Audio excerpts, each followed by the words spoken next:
Morning student. तो आज हम +2 क्लास हिस्ट्री लेसन 9 शासक और इतिवृत्त मीन्स टॉपिक हमारा चल रहा था शासक और इतिवृत्त। तो इसमें तुर्की से फारसी की ओर तो जो लैंग्वेज थी तुर्की से फारसी की ओर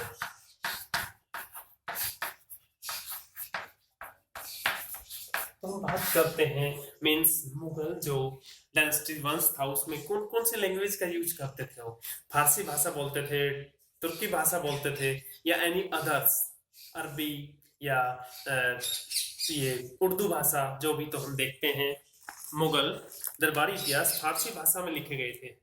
दिल्ली के सुल्तानों के काल में उत्तर भारतीय भाषाओं विशेषकर हिंदी व इसकी क्षेत्रीय भिन्नताओं के कारण साथ फारसी दरबार और साहित्यिक रचनाओं की भाषा के रूप में खूब पुष्पित पल्लवित हुई, जो कि मुगल चगताई के थे और अंत तुर्की भाषा मातृभाषा थी। तो हम बात करते हैं तुर्की भाषा, उनकी मदर टंग थी मुगल एम्पायर में। इनके पहले शासक बाबर ने कविताएं और अपने संस्मरण इसी भाषा में लिखे थे। अकबर ने सोच समझकर फारसी को दरबार की मुख्य भाषा बनाया। यस, फारसी बनाया था अकबर ने, जो मेन लैंग्वेज थी। संभवतः ईरान के साथ सांस्कृतिक और बौद्धिक संपर्कों के साथ साथ मुगल दरबार में पद पाने की इच्छुक ईरानी और मध्य एशियाई प्रवासियों ने बादशाह को इसी भाषा को अपनाया जाने के लिए प्रेरित किया था। यस, मुगल में काफी जो तुरानी थे ईरानी और मध्य एशियाई लोगों को ऊंचे ऊंचे पदों पर नियुक्त किया था, तो उनकी भाषा मोस्टली फारसी थी। तो फारसी को दरबार की भाषा का उच्च स्थान दिया गया। इन लोगों को शक्ति और प्रतिष्ठा प्रदान की गई जिनकी भाषा इस भाषा एक अच्छी पकड़ थी। तो राजा था जो था किंग एंड जो रिच जो पर्सन थे, शाही परिवार के लोग, दरबार के विशिष्ट सदस्य यह भाषा बोलते थे।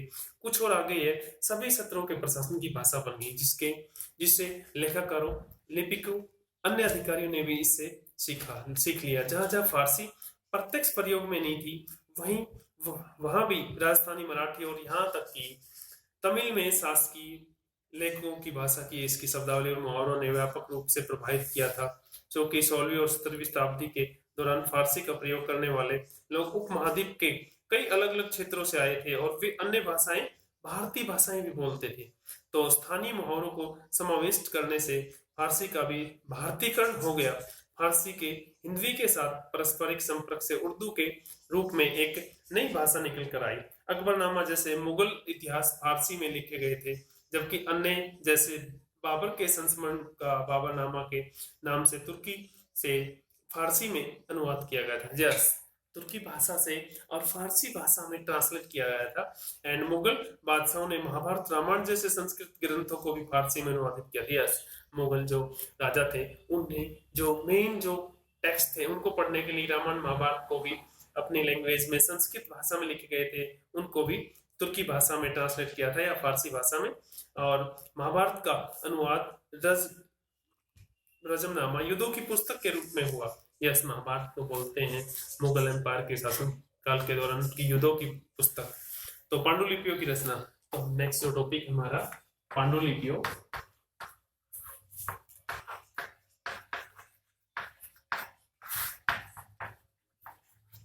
की रचना। तो हमने जो प्रीवियस टॉपिक था उसमें रिलेटेड साहित्यिक स्रोत के बारे में पढ़ा था, तो हम पढ़ते हैं पांडुलिपियां। तो पांडुलिपियों की रचना जो हैंडमेड, जो एक नॉर्मल सिंपल कागज, इन्वेंशन ऑफ पेपर, उससे पहले की बात है, ताड़पत्र, भोजपत्र या ब्रॉन्ज में जो प्लेट होती थी, तो उस टाइम पांडुलिपियां लिखी जाती थी।